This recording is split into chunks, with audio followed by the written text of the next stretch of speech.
Aloha, welcome to all. We're going to get started.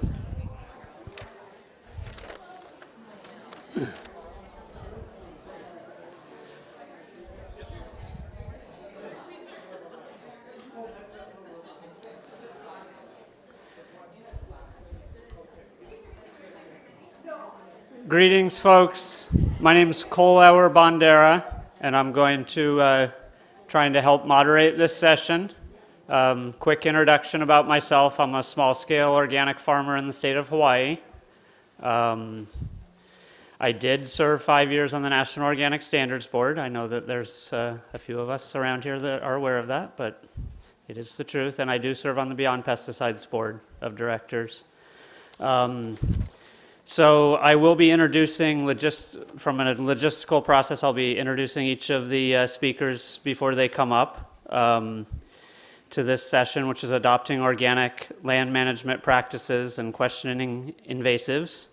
And, there's always more than I can say, but I'm going to try to highlight some tidbits about each person. So Chip Osborne is going to be the first one, and he's going to bring to us his experience with organic turf grass management, which he's been doing for 35 years. He has a company, Osborne Organics, in Massachusetts, and he's been managing landscapes nationwide for a lot of years now. And like I say, brings a lot of experience forth. And he also is one of my compatriots and serves on the Beyond Pesticides Board of Directors. So I welcome Chip.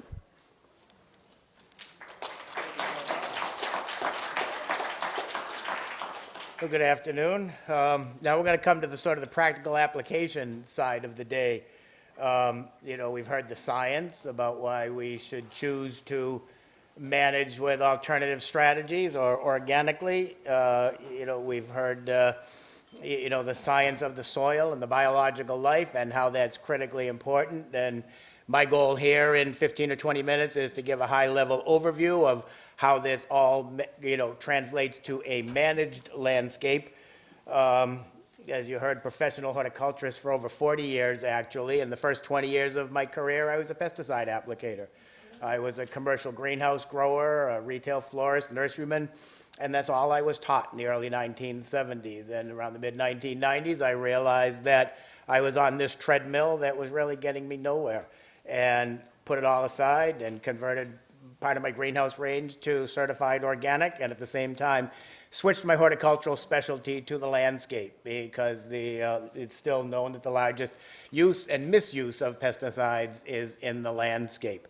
So we're going to go through here and see a little bit about actually what is happening here. You can see is a landscape of diversity. There is turf grass here, but there's also bulbs in there. This is a multifaceted system, and not just that monoculture that we're used to. No question, and this is always raises eyebrows when I'm in my professional circles as an organic turf grass specialist, but there really is too much grass in the world. We are horribly guilty of putting it where it doesn't belong. It begins at the landscape design and architecture stage. If there's a question of what plant material to put there, let's not think any further, let's stick grass there. And a lot of projects I get called in, the first thing I say is you got to get rid of that grass because it shouldn't be there. There should be something else. But some will and always is going to remain, and that needs to remain. That is a reasonable amount of lawn for those people that decide they want that. It's public parks where we can enjoy leisure time. It's sports fields for our children. It is the golf industry, that sport that a lot of people around the world play. But the idea is it's not all going to go away. A lot of it should, but that remains. We need to learn how to manage it without the use of synthetics. And we'll go through this quickly here and some pictures. We need to embrace diversity. We have to have a general change, and probably one of the biggest things is we have to culturally have a perception change on what we expect the American grass area or the lawn to be. And what we are operating under now is a set of guidelines that was imposed on us by an industry in 1950 to sell product. And they created a conception of the American lawn that we are now supposed to follow. And as we can switch to organic, we can embrace alternative strategies, but overall, in the next 20 or 30 years, we have to have a culture shift to decide how we can reasonably enjoy some grass, but not be held to that set of standards. So the managed grasses, they're all non-native. Most of the times they're grown in a monoculture. They're generally managed conventionally, like most of the landscape. And very often they're high input, low genetic diversity. And that is not a sustainable recipe for the future. So what is this all about? It's the adoption of a systems-based approach versus a product approach. That industry has convinced us that all we need to do is buy certain bags at certain times of the year and put them down, and they will grow our grass for us. I can tell you for a fact that that industry does not care whether you grow a good lawn or not. They want to sell product. If you buy 2 of the 4 bags, you're not going to grow as, you're not going to meet the same expectation as if you buy all 4. So it really is about revenue. Conceptually different process, the systems-based approach. We are a problem-solving strategy as opposed to symptom treating. So if we are spraying an herbicide to kill a weed, we're treating a symptom. That weed's going to come back. It's not a weed killer. It's not going to take it out of the system. It's a temporary suppressant. And at some point, it's going to come back unless we repeat and hop on that treadmill. And the only thing hopping on that treadmill is going to do is to put revenue into a corporate pocketbook. We're focusing on creating a healthy, biologically active soil environment, and we are testing the soil as a basis for all of our inputs.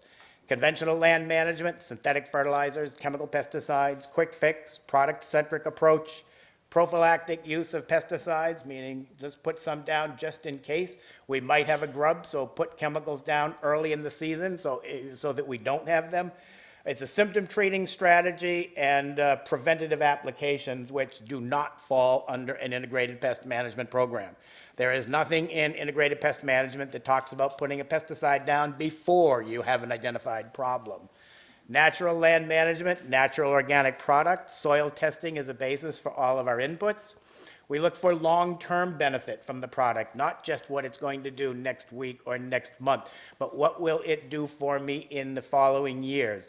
The goal, if we're using fertilizers, is to use them only until we get the biological complex in the soil where we want that to be. And then we should be able to put fertilizers away once that natural system comes into place. So we should never think that we're going to have to buy fertilizer this year, next year, and in the future. If we were doing it conventionally, we would. But naturally, we don't have to. We're only going to use those fertilizers, even the organic ones, until we get that biomass in the right place so that we can cycle nutrients naturally. We try to solve problems as opposed to treating symptoms, and the objective overall is to create and establish that healthy soil. Organic by neglect is sometimes the general public's perception. I don't do anything, therefore I'm organic. I think that to me and to most of us in the industry, organic implies a thoughtful, proactive approach to management.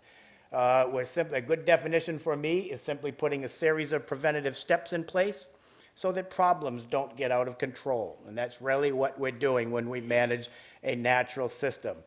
We're looking to reduce and eliminate toxic pesticides.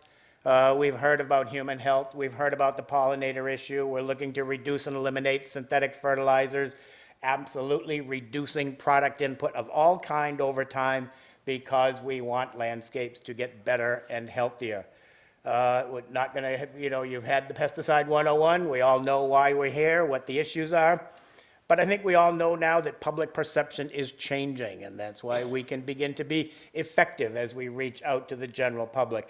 There is a lot of the public that still embraces the chemical, the chemical bottle and the synthetic fertilizer bag, but that tide is changing under the new science. We know about risk assessment and how the US EPA evaluates these products. We know the flawed model that we're under. For all of us, the big thing is legislation and policy as a response to the issues. And that really is where the focus needs to be moving forward. Conventionally, we've always looked at soil as structure, which is sand, silt, and clay, chemistry, macro, micronutrients, organic matter, pH, and biology as 3 unrelated areas. Penn State proposed 10 years ago that this is how we should look at soil, that it does interact. Certain things we can adjust and modify, some things we can't. But we now are learning how they interact, how we can optimize each area as much as possible, why that organic matter fraction is as important as it is, that organic matter fraction that's the home for the microbial life, and a strong focus on humus, or building carbon-rich sources in the soil, and humus as the end product of decomposition, which is a long-term resource for soil health and energy. So we embrace a systems-based approach in land management that involves three distinct concepts: basic understanding of soil biology, the exclusive use of natural organic product, and revised horticultural practices, those things that we do that address plant health without product input. As I mentioned, natural organic product is used in the beginning of a system, in the beginning of building the system, and the idea that we're going to reduce that over time. We cannot get rid of synthetic pesticides and continue to fertilize with synthetic water-soluble fertilizers. Those fertilizers are simply 50-pound bags of salt, which are counterintuitive to building a healthy biological system. So soil testing is our first step. 3 tests that we do in all of my consulting projects. I test for 3 different areas: chemistry, texture, and soil biological life. The most important in building the program is that biological soil test. And over time, if you get the biology correct, chemistry will usually fall into place. This is what we do with the biological life. We can actually get a reading now of what is in that soil. So when we develop land management programs, it is all based on this: the relationship of bacteria, fungi, protozoa, and nematodes, the relationship between the two, the amounts of the two, the lower level trophic organisms and the higher level predators. So we've heard about what biology is, but the most important thing now we need to understand is how do we best support it? And we can identify what's in the soil. We've heard from several speakers how we can influence that and grow that and add that. And we are supporting it by our product inputs, which are not necessarily nitrogen, phosphorus, and potassium. So we have to sort of get away from that mentality. When we get a healthy biological life in the soil and we look at these different species, we're looking to create and maintain good soil structure through the biomass. Biomass is responsible for plant growth, plant nutrition, disease resistance, and mineral nutrient availability. So once we get the right group of organisms in the landscape, that is what our end goal is. Here's a landscape on a Beyond Pesticides project in Dover, New Hampshire, 1 year apart. April of 2015 and April of 2016. This was fertilized initially with application rates at 1/10 of a pound of nitrogen, but it was a biologically based material that went in there. So that change that you see there is the influence of soil biological life.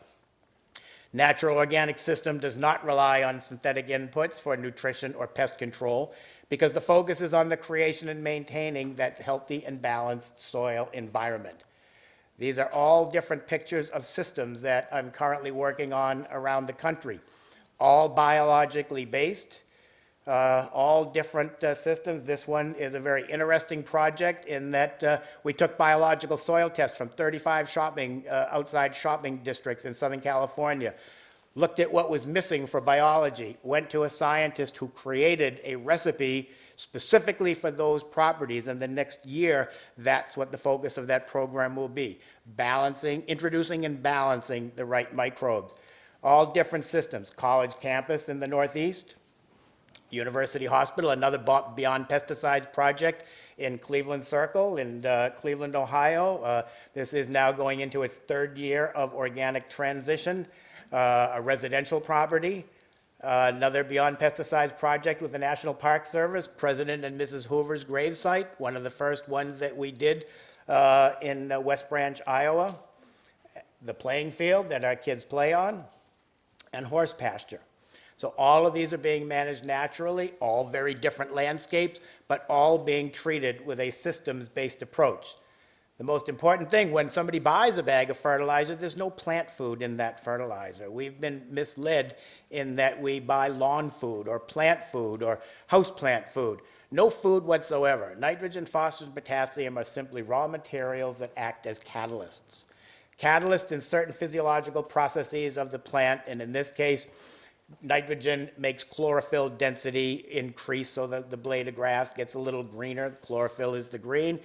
Reacts with energy from the sun, the presence of carbon dioxide and moisture, produces carbohydrates, sugars, amino acids, and that is plant food. So the plant produces its own food.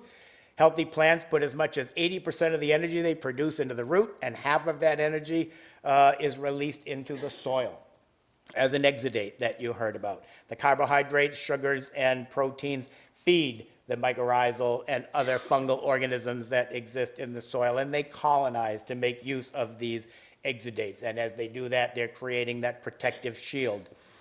Bacteria, fungi, protozoa, and nematodes. The best understanding of managing a landscape is the knowledge that we have about mimicking a natural ecosystem. Nature has it right, and we've been taught for all these years to go to war with or intervene with nature because we think we can do it better. As long as we mimic what's happening naturally and translate that to the managed landscape, we can make it work. Bacteria and fungi, lowest trophic level. They do all of these things, from decompose organic matter to building and rebuilding soil structure, suppressing disease, and protecting plants from pathogens. Then we have the predators. These are the higher level predators, the protozoa, nematodes, microarthropods. So these guys are consuming the lower trophic level. As they bring that nitrogen and carbon into their bodies, the higher level predators don't need it for their own survival, and they release that into the system, and it's directly available to the grass or whatever plant we have in the landscape. So the fundamental organic land management strategy involves getting the right lower trophic level and the right number of predators in place and let the system work naturally. If we look at the different organisms and their nitrogen content, you can see that bacteria and fungi have high nitrogen content, protozoa and nematodes low. So when that protozoa consumes a bacteria, it doesn't need that nitrogen. It's immediately released back into the system, and that's where our plant gets its ammonium nitrogen, not from the fertilizer bag. Soil food web organisms can retain up to 15 pounds of nitrogen, 1,000 square feet a year in a healthy soil, so it doesn't leach. They can also cycle 2.5 pounds of nitrogen every 30 days into the root of our plant material, and that's how we break the dependency upon the fertilizer bag. And we also know what plants prefer which organisms. So we go from conifer trees that are very strongly fungal, deciduous, strongly fungal, shrubs, vines, perennials, slightly fungal, grasses, about equal fungal to bacterial, annuals and vegetables, bacterial, and weeds are strongly bacterial. Another Beyond Pesticides project is at Asheville, North Carolina, and we're doing a sports field. And that fungal to bacterial ratio in that sports field is 0.3 to 1. That means it's extremely strongly bacterial. Now that's been grown with pre- and post-emergent herbicides. So that herbicide use was stopped cold turkey last summer. It's now in an organic program. The first product that we recommended was not nitrogen, phosphorus, or potassium. It was a granular humate, which is a direct fungal food. Because once those pesticides were stopped, because that soil is so bacterial, it's going to be more conducive to grow weeds than it is to grow grass. So to prevent a weed explosion without herbicides this spring, we had to rapidly build up the fungal life in the soil. So that became the first product that was introduced. Not nitrogen, but simply a humate to feed fungal organisms.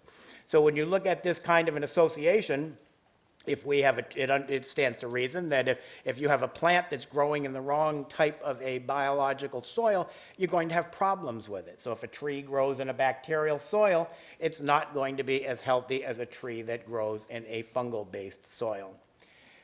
So no food for plants in bags of nitrogen, phosphorus, or potassium. Synthetic fertilizers are simply bags of salt.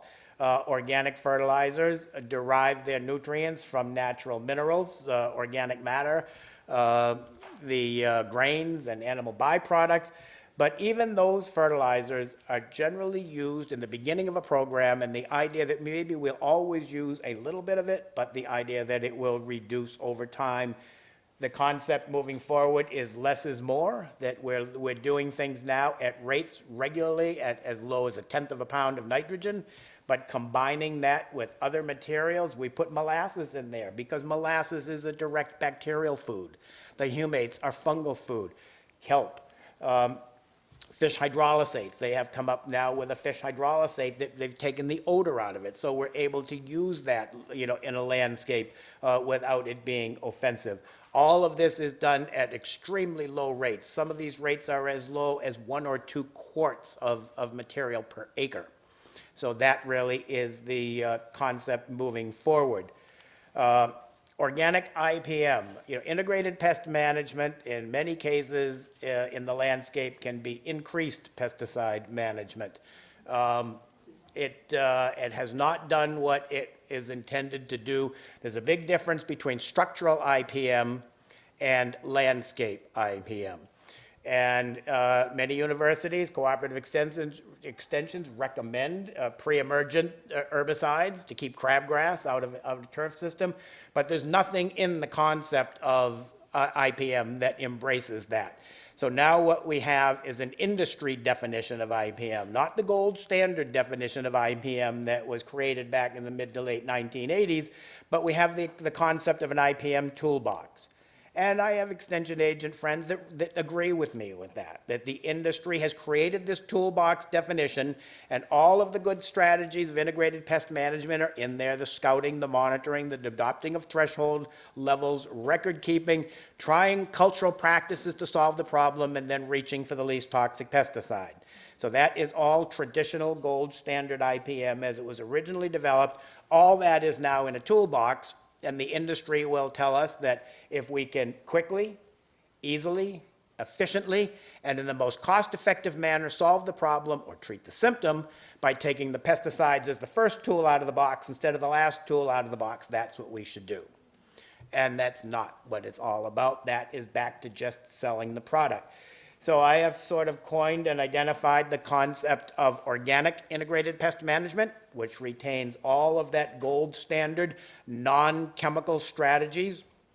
And then if we need to intervene with a rescue product, those product choices come from a list of materials that are known as US EPA 25B exempt materials, or classified as minimum risk pesticides, or those materials that are OMRI, Organic Materials Review Institute, approved.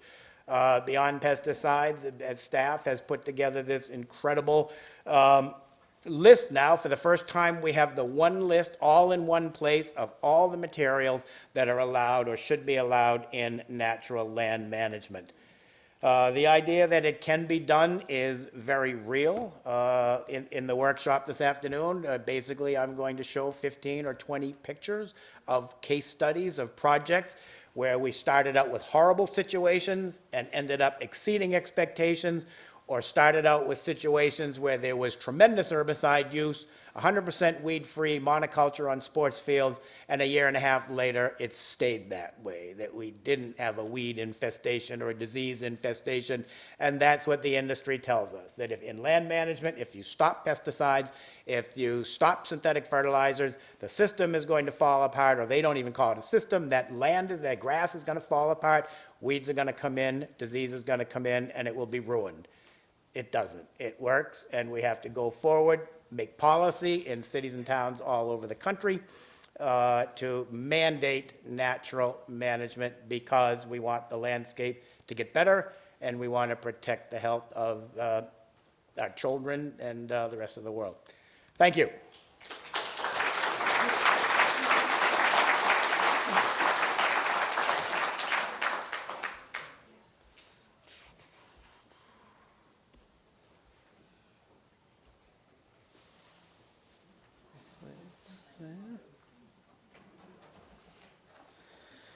Okay, a quick logistical comment, and I think that Chip just made it clear, but I'm just going to repeat it because I didn't say it in the introduction, which I meant to, which is that all of the speakers that are speaking during this session are going to be sitting up here and speaking and having question and answers in the next session after this as a sales perspective from wanting to get you to come to that workshop, but just so you know that. So that said, I'd like to introduce Lani Malmberg, who, like it says in here, started a goat grazing business for invasive weed management and land restoration after getting her MS. I guess I wish I had done that after I had gotten my MS. No. But Goats Green, which she still operates, and I think that one of the best characterizations of her by herself, or that she has heard from people, is that she considers herself an overeducated goat herder and works in multiple states. I was actually hoping and thinking that she was coming to Hawaii, and I hope so still, but we'll see. And she is the Vice President of the Board of Directors of Beyond Pesticides. So welcome to Lani.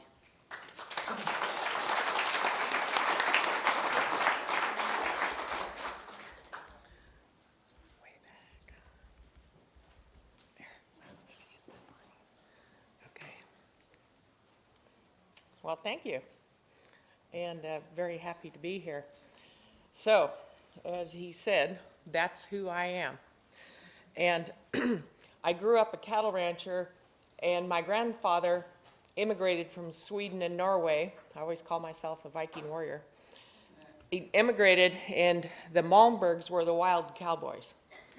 So we were cattle ranchers, and my grandfather and father would tell stories about driving the cattle to the railroad. And they'd put the 2-year-old steers on the railroad trains, and they would go to Chicago, Omaha, or Kansas City. So that's a perfect grass-finished beef operation, organic. So, and that wasn't that long ago because I can remember. So as you can see here, see that camper? So we live in campers, and we live right with the goats on all the jobs that we're on. Everything I own has 4 legs or 4 wheels. I am a gypsy goat herder. Our mission is to provide landowners and managers alternative way to control their weeds and take care of their land, alternative to chemicals and machinery. Sometimes, like river bottom, chemicals aren't legal, and machinery can't go on steep, rocky hillsides. The goats can go everywhere. What is most important to me is to build a living, functioning system. By the way, Chip and I say exactly the same thing. We do exactly the same thing, only he does little pastures and I do the big pastures. So what's most important is to bring this alive and keep it alive and have it functioning as a system where everybody's doing their part. And the most important question to me when I look at a job is, what is the goal? They say, I want to get rid of the thistle. I don't care about that. What is the goal? What do you want here and why? So that's my approach to doing things. This is over 1,000 goats. This machine is the farmer that from Montana. Is he in the room here? Well, anyway, I was going to ask him how much his biggest tractor weighed, because they have those giant machines. And I wanted to ask him how much his tractor weighed, because this machine of mine, this one weighs about 150,000 pounds. And it's alive and it's moving. So this is my son, Donnie, and 1 border collie. And that's what it takes to manage this herd. These animals are alive, and they're thinking, they're very respectful, they're very polite. And the title of this slide I call Trust. Recycling the knowledge, where this is an organic garden in Colorado Springs, and we eat all the weeds to make a buffer zone around the organic gardens, then put the goats in here at night, which builds the soil and recycles all the nutrients. So I've been doing this for 22 years now, and the red dots are the states that I have worked in, and the yellow dots are the ones I'm going to this year, I think. Hawaii, New York, Connecticut, and Virginia is what I plan on doing anyway. So this is a list of what we do and have done, And I've learned over time that we do mosquito control, but I didn't even know it. But it was a matter of cleaning up the vegetation, and then the standing water wasn't there anymore, which effectively got rid of their mosquito problem. But that wasn't why I went there. They just told me it after. And this is who I work for. Anybody that pays me, that's who I work for. So when I started this business, when I got out of grad school, I started it because I didn't want a real job. All the people coming out with masters in weed science were going to work to sell chemicals for chemical companies. I did not want to do that, so I made this up because I didn't want a real job.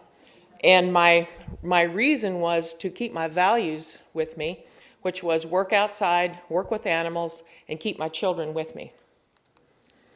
So this is, remember let me back up. This is, by the way, working for Chevron, doing oil field reclamation. This is a pipeline out in western Wyoming, and we're on about 1 million acres. And it's 7,500 feet elevation, 7 inches annual rainfall average. This was in a drought year. Soil pH is over 8, very high pH. And soil organic matter, where my job was to reclaim this pipeline, was about 0.08. So very tough conditions of doing oil field reclamation, and it is big country. So anyway, these are mamas and babies, and they have to walk. I make them walk, so the mama get their babies and go with them. So now you see I have to manage these kids. I have to manage my kid, who I call my alternative kid. And I got to manage all these animals to get the job done. And that's who I am. Again, cattle ranching background, and I got a degree in environmental restoration, botany, biology, and a master's degree in weed science. And my son, Donnie, of course, I raised him, and he has a bachelor's in business management and finance, and he got his MBA last year. So that's why, and I don't call me that, but other people sometimes say they're just a couple of overeducated goat herders. That's Donnie. And he got both his degrees at Colorado State. All we do is manage succession of plants. So when you get a severe stress on the land, like an oil field pipeline where they have destroyed the soil structure and the integrity of that surface area, and we have to put it back together, all we're doing is managing plant succession. When you have that kind of a stress, you start at bare ground. First you see the annuals, then the biennials, then the perennials, brush, and then trees. So with 1,000 goats, or with however many goats I take, I can push succession forward, or I can push it backward. Because fire control, we do a lot of fire control, and the goats eat all the fire tinder and the trees and the brush. Then we push it back, and usually where I work, which is the Rocky Mountain region usually, everybody wants perennial grasses. So when we're at trees and brush, we want to push it back here, and when we're at bare ground in the oil field, we want to push it here. That's usually where I work, where everybody wants us to stop. But it's easy to do. All I need to know is, what do you want me to do? And I'm going to push succession forward or backward, and I'm going to go really fast. So here's an example in the oil field west of Casper, Wyoming, where we're pushing succession forward and backward in the same 1 acre. So this is an oil well pad site, and we seeded the mix that the BLM gave us, and we're pushing this bare ground forward to grassland. This is sagebrush in a very overgrazed cattle area that the cattle rancher has leased from BLM, and we're pushing that backward. So we're pushing it forward and backward at the same place at the same time. The sagebrush and vegetation up here is being recycled to put back on this area. Really very simple. So the paradigm shift, I heard a lot of people in talks previously talking about the paradigm shift. First of all, you know, I ask, what is the goal? I don't care about what you think is your problem, it's usually not, but what is the goal? And when you're going towards a goal in land management, you're thinking of these things, and this is what's happening. It's a living system. You're increasing water quality and quantity in the soil by increasing soil organic matter. You're feeding the microorganisms. You include the people in the picture. and you're increasing plant species diversity, and you're looking out for the next 7 generations. And I so much appreciated Robert from White Plains that was here this morning, because we speak the same language. When people in the old paradigm want to go kill a weed or kill the thistles, they're backwards. They're 2 years too late to start with, because they should have been there 2 years ago taking care of the soil and the thistle that showed up 2 years later. So they're really too late. And they're looking backwards to last year's conditions. And to spray to kill a thistle, they are decreasing plant diversity, ruining the soil, killing the soil organisms, not including the people in the picture, and doing nothing but harming the water quality and quantity, and it's non-living outside inputs. By the way, does anybody know what the biggest export for United States is right now? Topsoil. I heard someone say soil. It is topsoil, is our largest export. So here is about talking about the goal, if you're going toward the goal, or if you're going out chasing a symptom where you want to go kill the weed. So people bring me to this kind of a situation all the time, and they say, I want to kill the weeds because I want grass. Well, look at the grass. There's like 2 sprigs of grass, and they want to kill the weeds. Whoops, sorry. They want to kill the weeds because that's the focus when you're chasing symptoms and trying to get rid of something. So you can see there's very poor soil quality here, and if you kill the weeds, you're back to bare ground, and you know what that means. You're at the bottom of the plant succession thing, and you got to start all over again with annual weeds to cover that surface. This is a job that we did with Beyond Pesticides last year west of Carson City, Nevada, and it's on the Washoe tribal lands. This was really a magical place to work, and they gave me a list of about 9 weeds that they wanted to get rid of, and every one of them was a fact of the herbicides that they had been spraying over the last 25 years. So all of the weeds that were their problem there was created by what they had been doing. But they didn't understand that. I mean, not the Washoe tribe, it was the people managing the weed problem, who were EPA people, right, Jay? Very beautiful piece of land. So this is it in a nutshell. One-stop shopping, we do it all. And goats are very unique creatures. Remember, I'm a cattle rancher, grew up a cattle rancher, but goats do all kinds of things that cattle and other grazing animals don't do. They climb trees. You already saw this one, stand on their hind legs. So this is fire control, where these big boys on their hind feet can reach about 9 feet up and strip everything down to the ground. And that takes out the fire tinder in a setting, and we do a lot of that, especially in fire drought areas and places where we've had really bad fires. Then the people get scared, and we do a lot of that. This is XL Energy, big electrical plant in Denver, Colorado, right in the middle of town. And they, by the way, since I was here, they've converted this to natural gas, but when I was there, it was all coal. So this is about 500 goats in there. And we went all around and through their plant with these goats, steep hillsides by the transformers, and we're out by the front gate, and you can't set any electric fence in this concrete, so we just held them with a dog.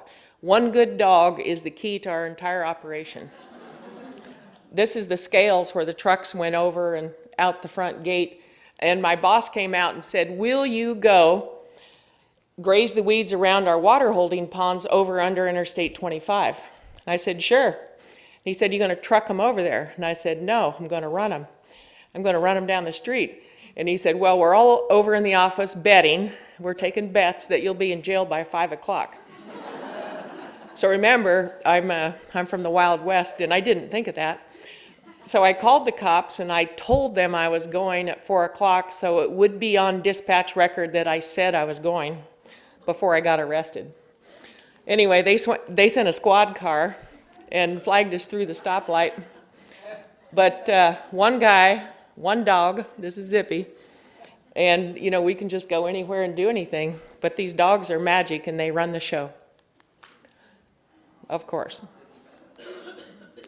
So this is a job in Durango, Colorado, another Chevron job, and we had a reseeding area for oil field reclamation, and there was a bunch of giant machinery to the north of us. We had the south field, the machine guys had the north field to reseed this area.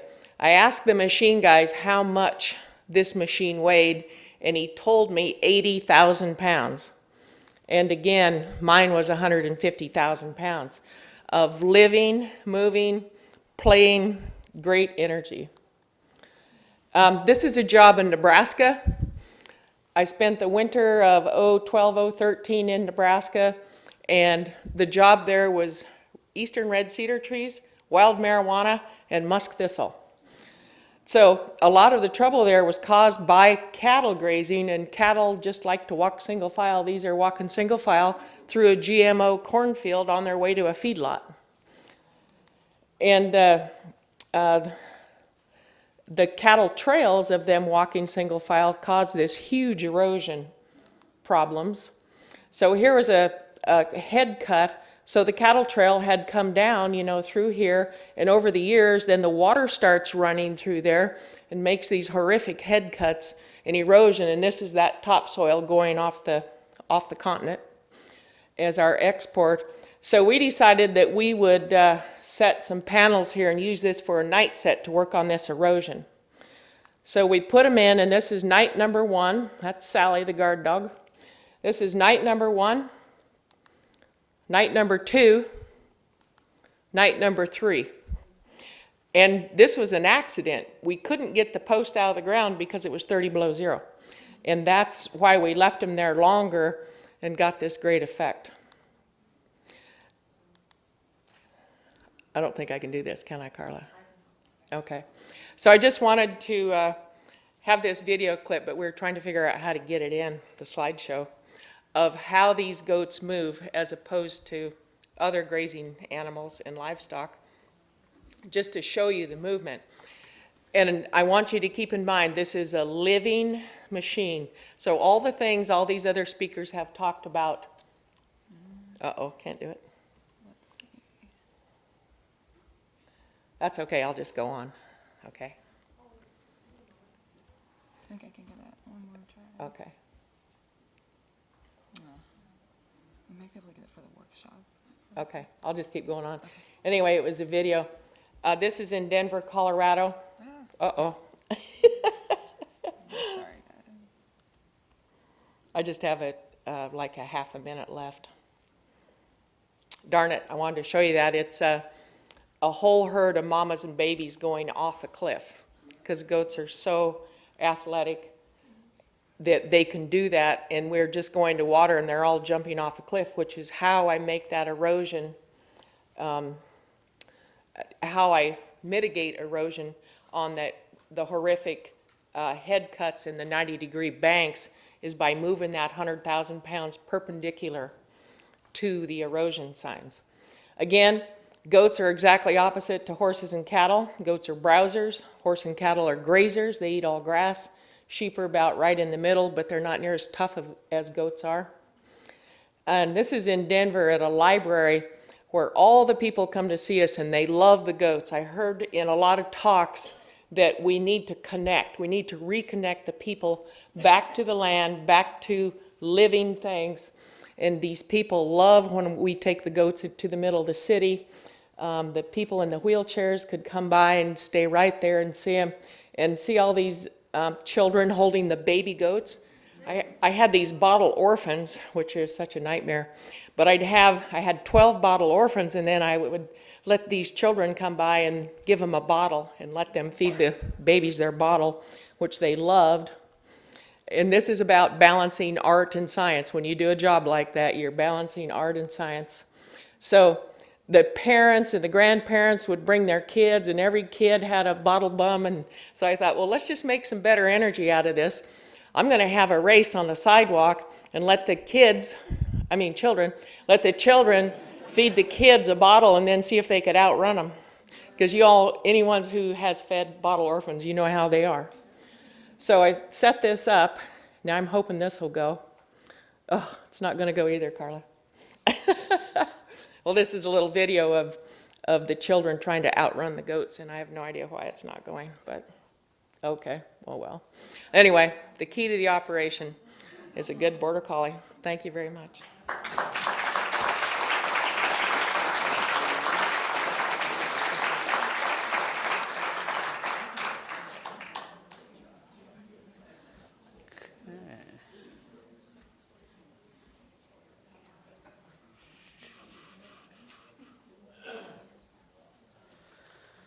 Okay then.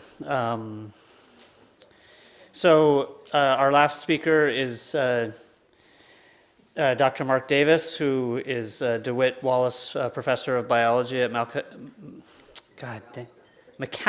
I don't know why I'm swallowing the name. Macalester College here. He's been there for 36 years. So his field is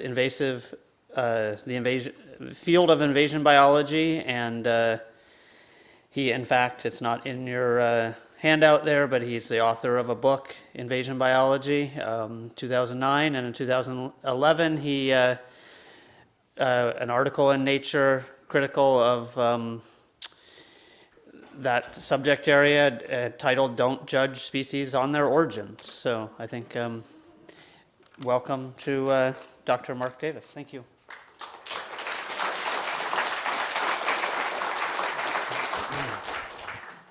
Okay, I'm going to switch topics, or at least move the direction a little bit from agricultural fields and restoration to plants in wildlands and efforts to try to garden nature with respect to origins.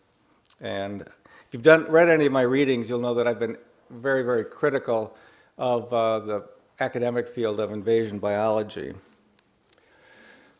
Okay, well, as you know, the world is changing globally in many ways. There's climate change, that's what we hear most about, but there's habitat change, and there are novel species. Species are being moved around the world. That's what globalization is.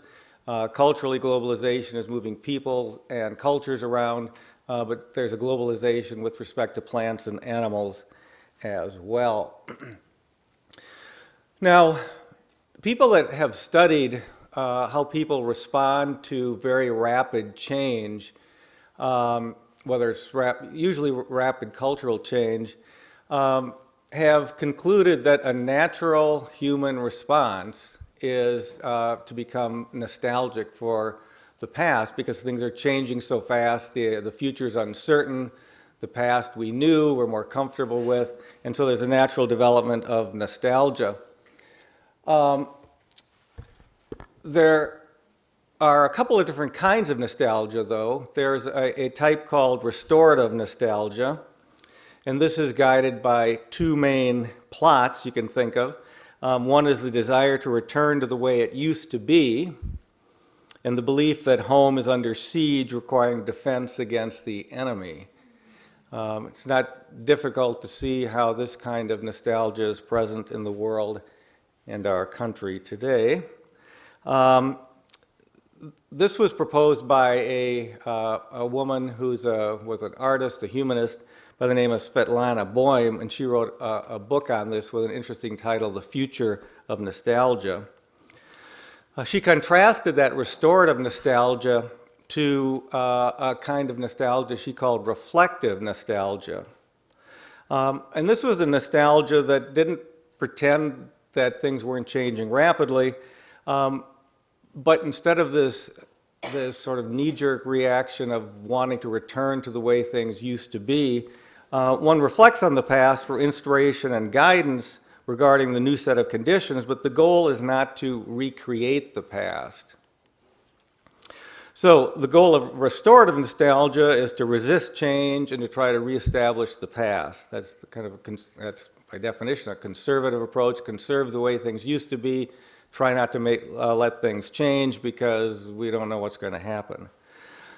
Reflective nostalgia, the goal is accommodation and management of new conditions via a more flexible and imaginative approach. You might be beginning to think, yes. And so yeah, how does this relate to the subject of this whole symposium? Well, I've been very critical over the years of what I and others call the nativist or the nativism paradigm. This strong preference for native species and what I and other critics view as this irrational critique of non-native species. So the truth is our wildlands are inhabited now by residents of mixed origin. Some have been here for thousands of years, some have been here for hundreds of years, some are, and new species are coming in all the time. Some are here just a decade or more, and like I said, new species are coming in all the time. So this is the reality, and this is a change that's happening very, very fast. There's always been change in nature, but the change that's happening now is certainly many, many times faster than in the past. So the question is, so how should we respond to our wildlands, which now are inhabited by species of this mixed origin, some being these long-term residents, of which some people like to call native species, and then the newcomers, some like to call the invaders.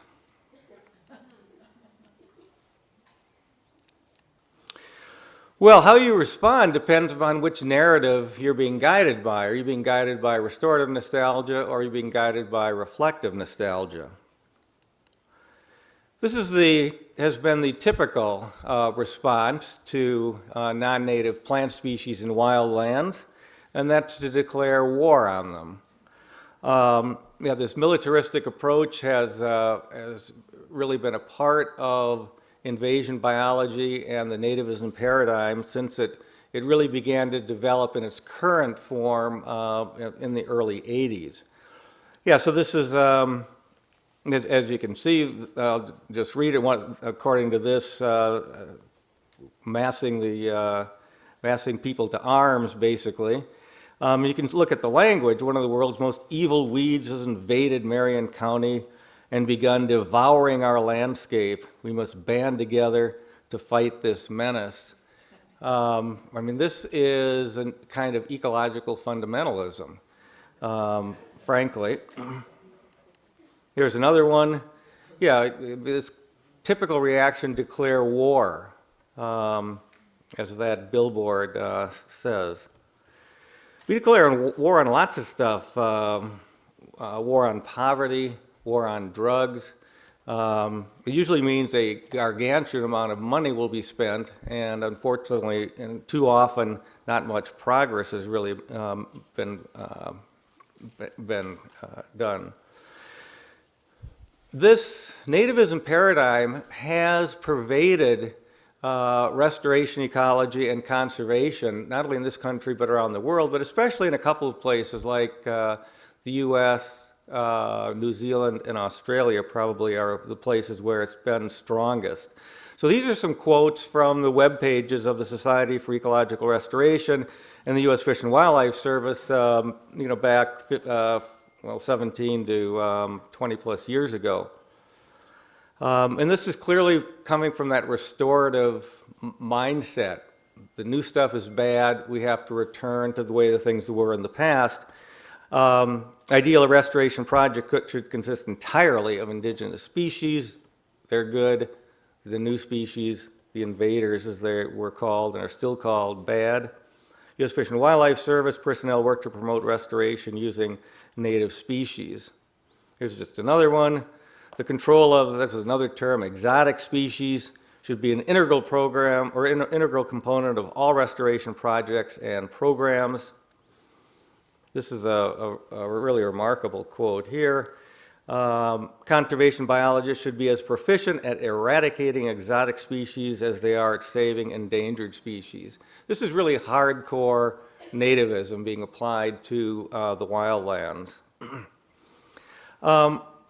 Periodically I receive emails out of the blue from people who have read some of my work, and I really like this one. This came from someone, she called herself a young conservationist.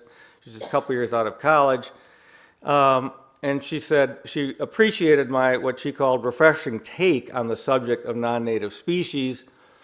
And she admitted that she was, just a few months earlier, was mired in haphazard and futile invasion plant control at a wildlife refuge in Florida.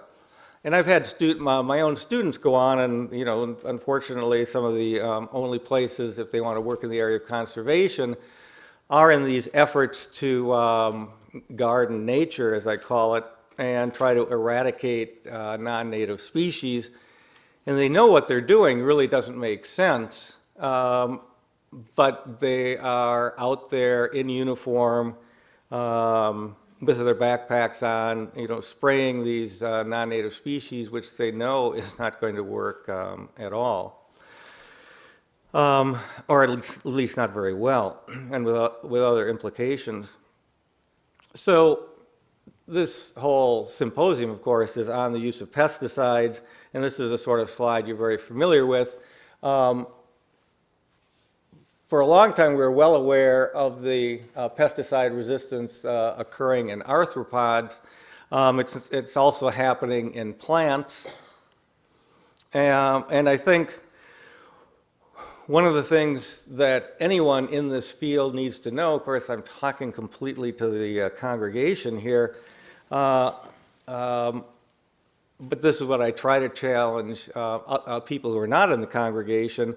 Are you sure you're implementing science-driven policy, or are really what you're developing is policy-driven science? Unfortunately, I think there's too much of the latter occurring out there. There's this restorative nativism belief system that really is the starting point, and that's what guides management efforts and actually some scientific efforts as well. This was just that article that was referred to. I and a bunch of other ecologists from around the world wrote and was published in the journal Nature 6 years ago. And to me, this seems like a very modest, not particularly, even though I knew it would be controversial, but in my mind, I mean, there was our final line. Does that seem like a radical statement? It is time for conservationists to focus much more on the functions of species and much less on where they originated. I mean, this just, to me, goes back to what we were taught as children. Don't judge a book by its cover. Don't judge people by the color of their skin. Don't judge species on where they're from. It seems really about as common sense as you can get. But the following week in Nature, there was a response of more than 180 people who were just up in arms that we would even suggest something like this, and to try to take us out of the nativism paradigm. There's been intense resistance to this more flexible perspective, and so I and others have been arguing for this more reflective, nostalgic approach. There's a huge amount of resistance taking place. There's this continued emphasis on the primacy of geographic identity, borders, homeland, and heritage. It ultimately, at its foundation, is the same sort of arguments being made with respect to plants that's being made with respect to people, and it's all this function of this response to rapid globalization. The fact is there are a lot of groups that benefit from the nativism paradigm, and so again, it's not surprising there's all this resistance. And we'll just quickly tick through them here. You have the chemical and restoration companies. They've made a living off of chemicals, which are the weapons in this war against non-native species in wildlands. Conservation organizations, actually, the non-native species have been, the invaders have been a good way to raise money, threatening, colossal calamity if we let things continue on. I do acknowledge there are people whose jobs would be affected, probably lost, if the nativism paradigm were abandoned, but that is really the direction we need to go. And even some of my colleagues, they've made careers as invasion biologists, and they don't want to, give that up as well. Those are some of the messages I wanted to give. It's a little different than what you've been hearing, but the concern about pesticides, particularly herbicides with respect to plant control, in wildlands is an ongoing issue. It's been a very difficult problem to start subsiding, but those of us who believe strongly in this are going to continue on, and hopefully, well, we are beginning to see some changes, but it's a slow, people love to hate the newcomers, and the nativism paradigm is a tough nut to crack.